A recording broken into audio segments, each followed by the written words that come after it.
Hey, what's up guys? Welcome back to another video. I am Justin Colby, and in this video, I'm going to be talking about another episode of the housing crisis, but most importantly, the eviction crisis and how this can affect you, your real estate economy, and so on. Stay tuned.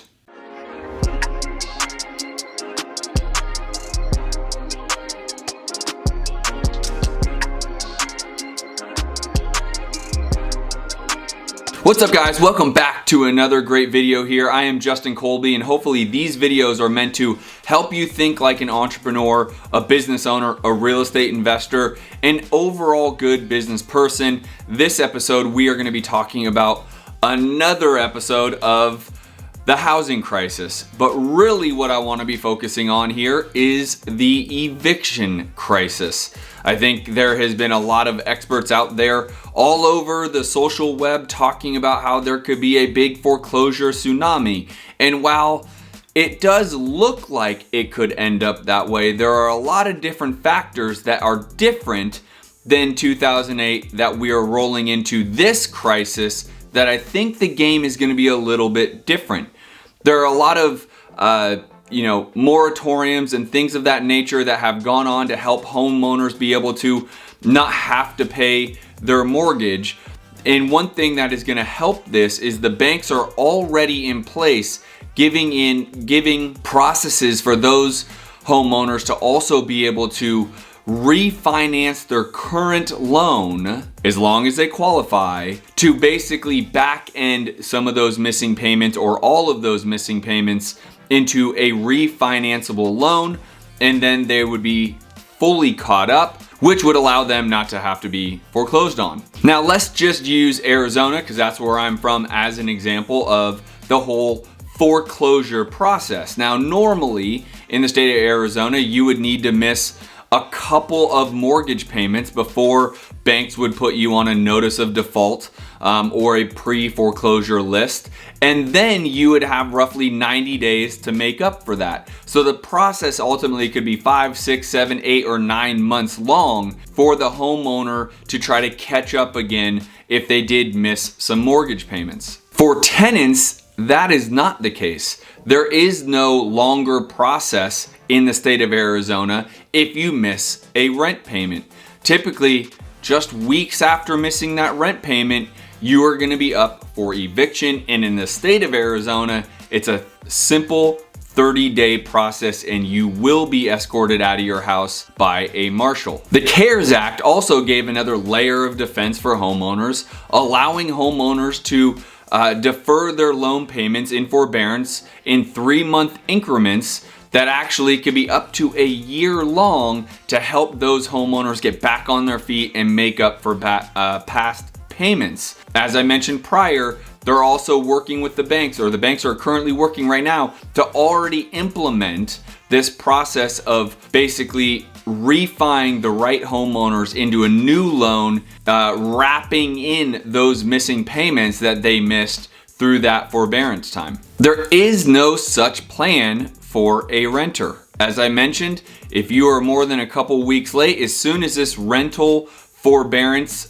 is over, the rental moratorium is over in terms of rent moratorium, as soon as that is over on December 31st, if you are just a couple weeks late on your rent and or can't make up for your past rents, very quickly you're going to have a lot of landlords evicting these renters, and this will actually go on their credit. Whereas a homeowner, the banks are not putting these moratorium and forbearances on their credit. And so homeowners right now are not having that same effect as a renter would the second that they start missing their rental payments. So for homeowners, you definitely actually have several different options here moving forward. And some of them are, first and foremost, you want to be reaching out to your bank. I would encourage you to reach out to your bank once this forbearance is over and see if they will simply refi you into a new program, wrapping in those missed payments for you into a new loan and start paying those payments monthly.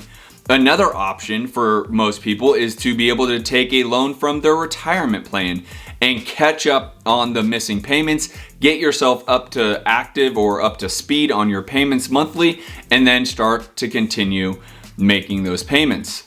The other interesting point of view you could take is actually move out. And because of the markets being so volatile right now in the sense of California moving into Arizona and etc., you have a high rental market that you can go off of. You can actually go move out, rent your property if you can find another place to live yourself for more than your mortgage. Take that money and either, pay the bank the overages to catch up on what you owe, and or if you did a suggestion like number 2, which was go and take a line of credit against your retirement account, that profit in your rental monthly can actually go back to repaying your retirement account. Another, and what I think is probably one of the best, is simply go apply for another loan, look for another property. Interest rates are incredibly low right now and will continue to be low going into Q1. Go buy another property with low payments, rent your property higher than your mortgage, again taking all of that profit, if you will, putting it towards the loan, being able to catch up to what you were missing. You have a new home now. You can actually, new loan, new home, you can actually afford and pay for as long as you qualify, and ultimately kind of hit the refresh button.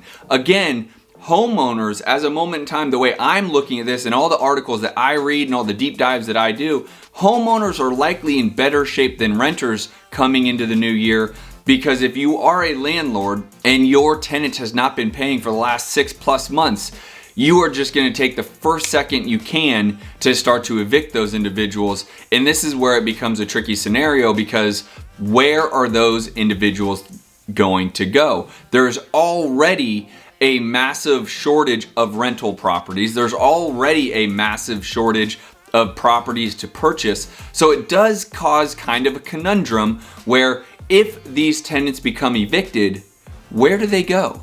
Now, for those of you like me that made it through the crash of 2008, none of these scenarios were really available then. Now, here's the biggest difference.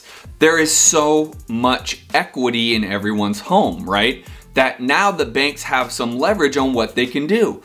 They can simply, like I mentioned, give the homeowner who, yes, has not been making their payments, they've been on the forbearance, they can actually wrap some of that equity into a brand new loan. That was not available back in 2008. You have so much equity and there's such little amount of rental market share that if you put your home up for rent, you would be able to charge more than what you used to be able to charge, especially more than your mortgage in most cases, and you'd be able to make up that past mortgage plus stay current with your mortgage just by having an extra markup on your rents. All of this didn't really exist back in 2008 because everyone was losing their equity in their homes as well as losing their jobs. We're in a much different place now. This is why I personally don't believe that there's gonna be like a foreclosure tsunami, as many have called it, going into 2021. I don't believe there's gonna be a massive challenge in the real estate sector, residential, let me say, until roughly about September. Now, again, this is just from my own studies. I have nothing to, prove that. Like, I'm not an economist, right? So it's something that I'm studying on my own. I'm reading everyone's articles, all their data, and I'm gathering my own. And I think you need to do the same here.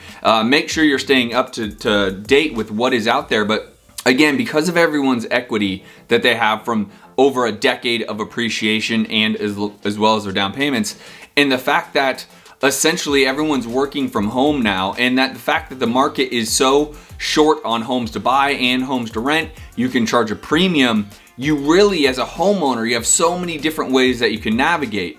The interesting part that I'm waiting to kind of see how it plays out coming into the new year is the tenant eviction situation. I do believe there's going to be a lot of tenants that have not been paying their rent. They have been on that moratorium, or they've had that forbearance, and now here we are going into January 1st, and they're going to owe rent. And if they don't have it and they are unable to catch up from past rents, that landlord is going to kick them out. All of that goes on their credit history. It'll create kind of an issue, I would tell you that. So hey, there's a lot of options out there. I do believe the real estate, market is going to continue to appreciate going into Q1. I am very bullish on the real estate market, residential specifically. If you have any questions, feel free to go over to the website, thescienceofflipping.com. I'm happy to help you there. If you have any questions down here, shoot me a question here in the comments and or like the video. I'd love for you to like the video, hit subscribe, go in and binge watch my videos. That helps the YouTube gods really help you see my next video and the content that's coming out. Appreciate you guys. Have a happy holiday. As always, I'm coming out with a video every single day for you, and hopefully this helps you guys out in your business, in your real estate business, as a business owner, entrepreneur, all things business, real estate, and entrepreneurship. Talk to you soon. Peace.